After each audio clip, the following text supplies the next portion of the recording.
ഇന്ന് രാവിലെ ചാരു എന്നോട് കാര്യം പറഞ്ഞു. എന്നാൽ പിന്നെ സെറ്റാക്കിയേക്കെന്ന് ഞാനൊന്ന് കരുതി. എക്സാം കഴിഞ്ഞ ഉടനെ തന്നെ ചാരുവിനെ പിക്ക് ചെയ്യാൻ പോയിക്കൊണ്ടിരിക്കുകയാണ് ഞാൻ. സമയം ഇപ്പോൾ ഉച്ച കഴിഞ്ഞു. ഞാൻ എത്തിയപ്പോഴേക്കും എക്സാം ഒക്കെ കഴിഞ്ഞിട്ടുണ്ടായിരുന്നു കേട്ടോ. എൻ്റെ വീടിൻ്റെ അടുത്തുള്ള സ്കൂൾ തന്നെയാണ്, അതുകൊണ്ട് തന്നെ പെട്ടെന്ന് എത്താനും പറ്റി. എന്നെ കണ്ടപ്പോഴേക്കും ആള് ഭയങ്കര സന്തോഷത്തോടെ ചാടിയൊക്കെ ഓടി വന്നു കേട്ടോ. സന്തോഷത്തിൻ്റെ കാര്യം വേറൊന്നുമല്ല, ഇവിടെ നിന്ന് നേരെ പോകുന്ന അമ്മയുടെ വീട്ടിലേക്കാണ്. അവിടെ നിന്ന് പൊയ്യ ഒരമ്പലത്തിൽ പരിപാടിയുണ്ട്. അത് വേറൊന്നുമല്ല, ചാരുവിൻ്റെ ഒരു നാടോടി നൃത്തമാണ്. ആള് മുമ്പ് കളിച്ചിട്ടുള്ളതാണ്, പെരിന്തച്ചൻ്റെ ഒരു നാടോടി നൃത്തമാണ്. അതിനിപ്പോൾ നമുക്ക് ഓലക്കുട ഇടേണ്ട ആവശ്യമുണ്ട്. മുൻപ് ഉപജില്ലയിൽ കളിച്ചപ്പോഴും ഇവിടെ തന്നെയാണ് വന്ന് ഓലക്കുട എടുത്തത്. അതുകൊണ്ട് വേറെ എങ്ങും നോക്കാൻ പോയില്ല, നേരെ ഇങ്ങോട്ടേക്ക് പോകുന്നു.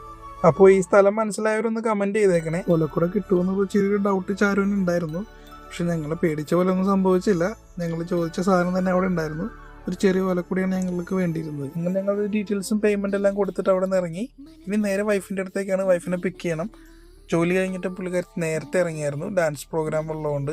വേറെ 1-2 സാധനങ്ങൾ കൂടി വാങ്ങിക്കാനുണ്ടായിരുന്നു. ഇപ്പോൾ പറവൂർ കൂടി ഒന്നുകൂടി കറങ്ങിയിട്ട് ഞങ്ങൾ നേരെ വീട്ടിലേക്ക്. വീട്ടിലെത്തി ഒരു 10 മിനിറ്റ് കഴിഞ്ഞപ്പോഴേക്കും ഷോജി സാറ് വിളിച്ചു. ചാരുവിനെ എപ്പോഴും മേക്കപ്പ് ചെയ്യുന്നത് ഷോജി സാറാണ്. അങ്ങനെ ഷോജി സാറും എത്തി, മേക്കപ്പ് സ്റ്റാർട്ട് ചെയ്തു. ബാക്കി സ്റ്റേജിൽ കാണാം. Okay, by.